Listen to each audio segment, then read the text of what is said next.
Hi, my name is Fabio Almeida, and today I'm going to talk about airplane security. Santos Dumont was the first pilot to fly an airplane in 1906, and since then pilots and people were concerned about flight safety and passenger security, and have people to have like a great flight great time flying.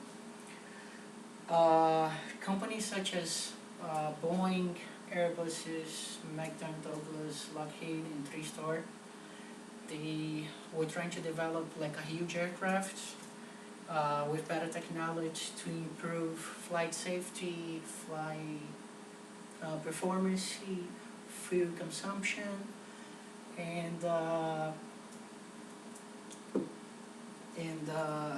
have like people to have like a good time flying. Before an airplane goes to the air, there's a lot of process, and those processes are pilots needs to go to simulators to train a couple of hours in order to get to know the airplane.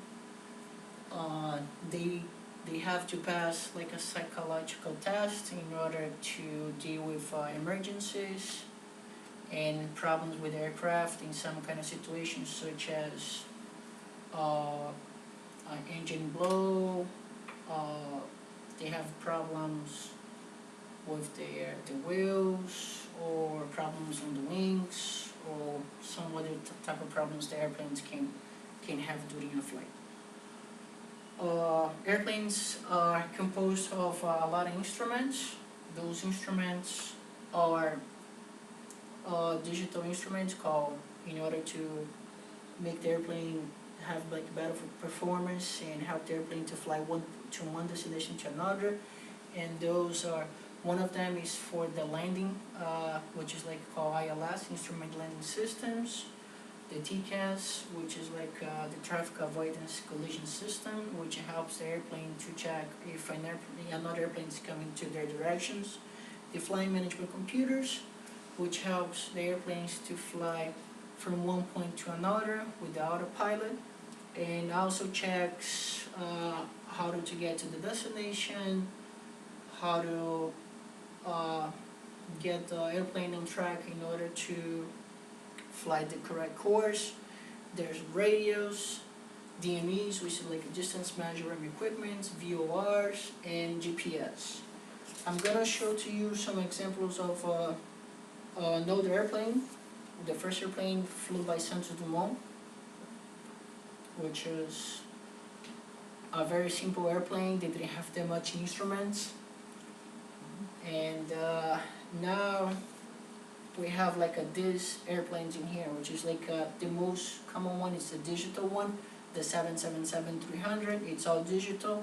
If you see over here, we have all glass cockpit. We have the flight management computer over here, a throttle, like the glass cockpit, and pretty much a lot of things that we have to learn. This is also an example of the flight management computers and the TCAS instruments. It helps the airplanes to fly. Another thing that we have is the GPS, which is the Global Position Systems, which helps the airplanes to fly from one destination to another, and that helps you with weather, helps you with mountains, in order for you to get to one point to another one. Before, airplanes, they didn't have like the flight management computer, which I showed to you on the last picture. Pilots needed to use this ruler here, which used to help the pilots to fly from one point to another. If you see over here, that's the calculator that they used to have. They used to handle like to fly, and they use those charts in order to fly the airplane. Everything was manual.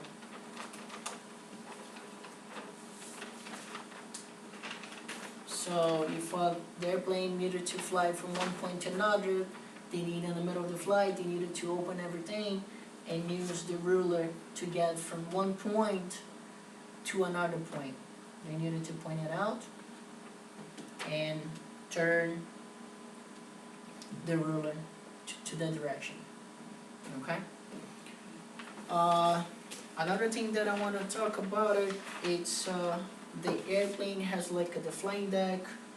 In order for people to have like a good time flying, companies, they improve like the seats, they improve the entertainment inside the airplanes, such as they include like movies, better food, like music, in order for people to have a great and off-time flying. Okay. Once the airplane is in the air, they have to contact the towers. Okay, and at the beginning, instead of like contact like the tower, we have to contact like first on the airport. The ATC we have to contact clearance, which is like the tower that controls the departure of the airplane from the finger. And then once the airplane is out of the finger, we need to contact ground, and ground takes the airplanes to the position to the runway. And once we get to the threshold of the tower or of the runway, we contact tower.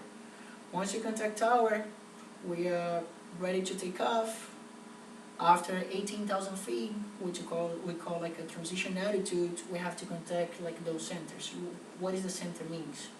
Means that they are in charge for the airplane from one point to the other point until they reach the last tower for the airport that they need to land.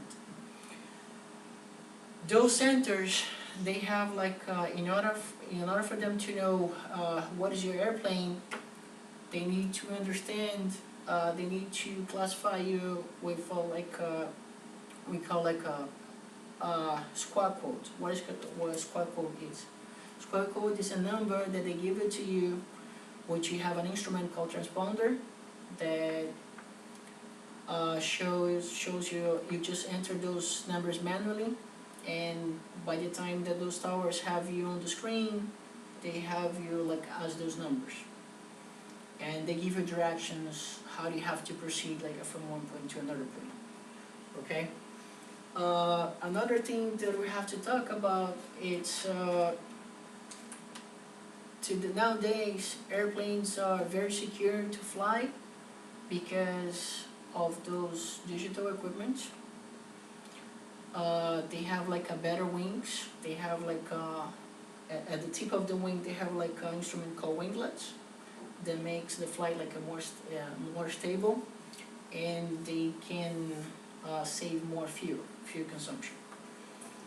Now we're facing like a little bit of problems of weather because of as everybody knows about the El Nino, like bad weathers are going on, and people are trying to develop like those huge airplanes, bad airplanes with weather digital instruments in order for the pilot to avoid those bad weathers. And after that, since the beginning, we're still having like some problems flying, some accidents. But we have to understand that flying, it is still the safest way to have a transport in the world. And pretty much about airplanes nowadays, we don't have we can consider airplanes the best, and I hope I explained to you a little bit about flying, the flying experience, and passengers can have like a great and safe time. And that's it. Do you guys have any questions so far? No questions? Great explanation. Okay, thank you.